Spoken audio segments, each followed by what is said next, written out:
ओम साई राम। श्री शिरडी साईं बाबा महाग्रंथ श्री साईं सचित्र महापारायण अध्याय 5। श्री साईं बाबा का मातृ प्रेम, रोहिला की कथा, बाबा का अमृतमय उपदेश, हेमांड पंथ की प्रार्थना। श्री साईं बाबा का मातृ प्रेम। जिस प्रकार माँ का अपने पुत्र के प्रति स्नेह होता है और प्रेम के वशीभूत होकर ही वह उसकी सभी आवश्यकताओं का समय से पूर्व ही ध्यान रखती है, गाय का भी जिस प्रकार अपने बछड़े के प्रति प्रेम होता है, ठीक वैसे ही साईं बाबा का भी अपने भक्तों के प्रति विशेष प्रेम था। गाय और माँ का प्रेम निस्वार्थ, अनुपमेय व असामान्य होता है। यह सभी जानते हैं। बाबा का भी प्रेम ठीक ऐसा ही था। इसके उदाहरण स्वयं मूल ग्रंथ के लेखक हेमांड पंथ हैं। हेमांड पंथ 1916 में सेवानिवृत्त हो गए थे। तब उन्हें पेंशन मिलने लगी, लेकिन उस पेंशन से उनके परिवार का निर्वाह नहीं हो पा रहा था। उसी वर्ष गुरु पूर्णिमा के दिन वे अपने कुछ परिचित साईं भक्तों के साथ साईं बाबा के दर्शनार्थ शिरडी गए। हेमांड पंथ के एक परिचित व साईं भक्त अन्ना चिंचणीकर भी उनके साथ थे। जब वे शिरडी पहुंचकर साईं बाबा के दर्शन मस्जिद पहुंचे तो अन्ना चिंचणीकर ने बाबा से प्रार्थना की कि हे देवा, इन पर आप कृपा करो। सेवानिवृत्ति के बाद जो पेंशन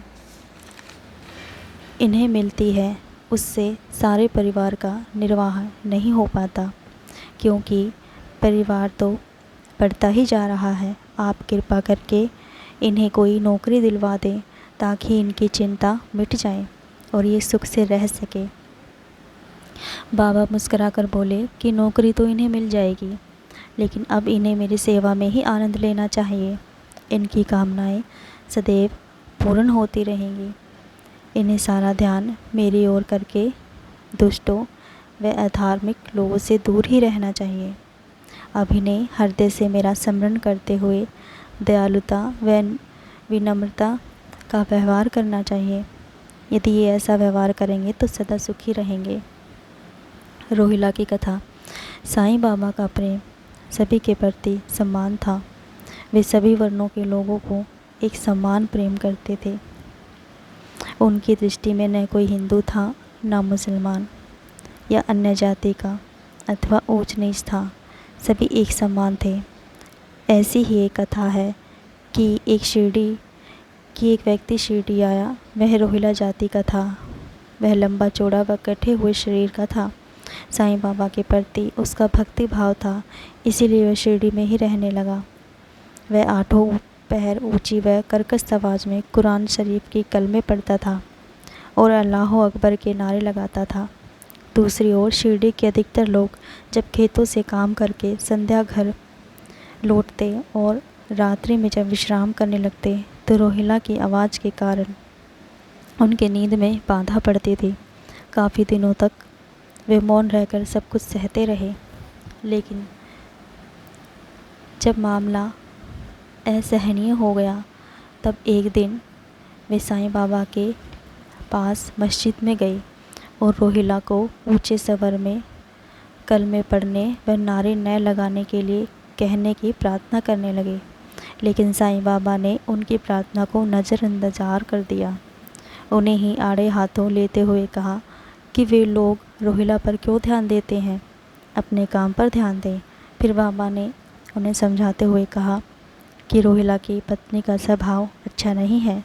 वह रोहिला को ही नहीं बल्कि मुझे भी कष्ट देती रहती है, लेकिन वह रोहिला के कलमे पढ़ते समय उपस्थित नहीं रहती, इसीलिए वह सुख शांति से रहती है।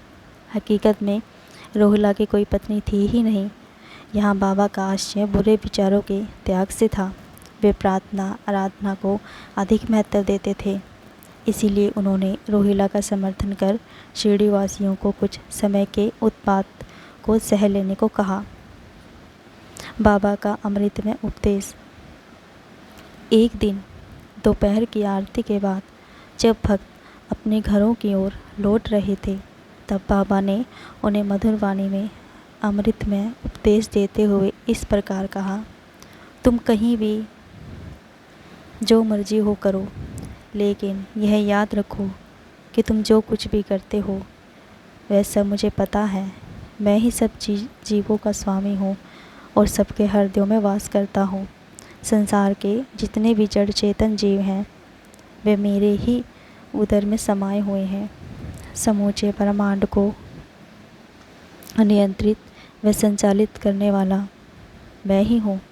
मैं ही संसार की उत्पत्ति करता हूँ, मैं ही इसका पालन पोषण करता हूँ और मैं ही संहार करता हूँ।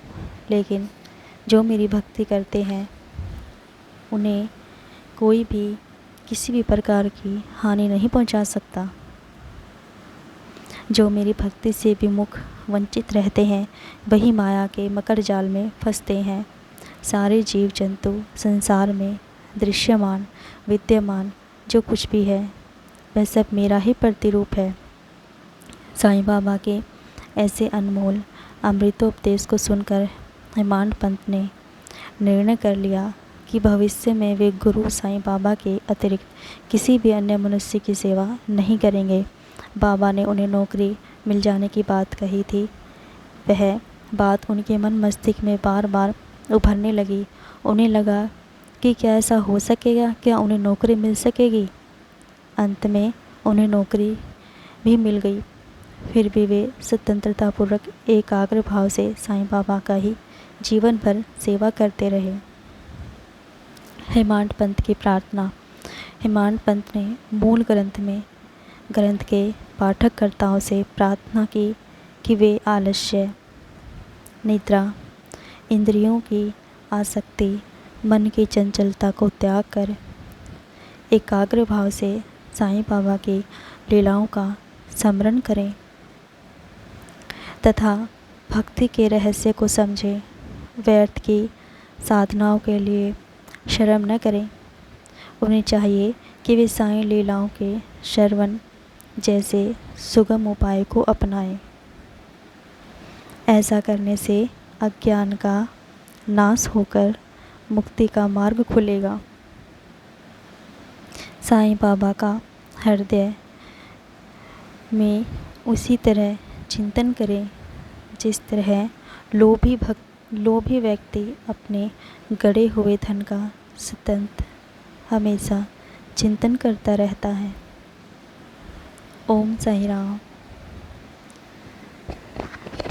श्री साईं बाबा आप सबकी रक्षा करें। श्री साईं बाबा आप सबकी समस्त मनोकामनाओं को पूर्ण करें। सदा ही जपते रहिए ओम साईं राम। श्री साईं शरणम।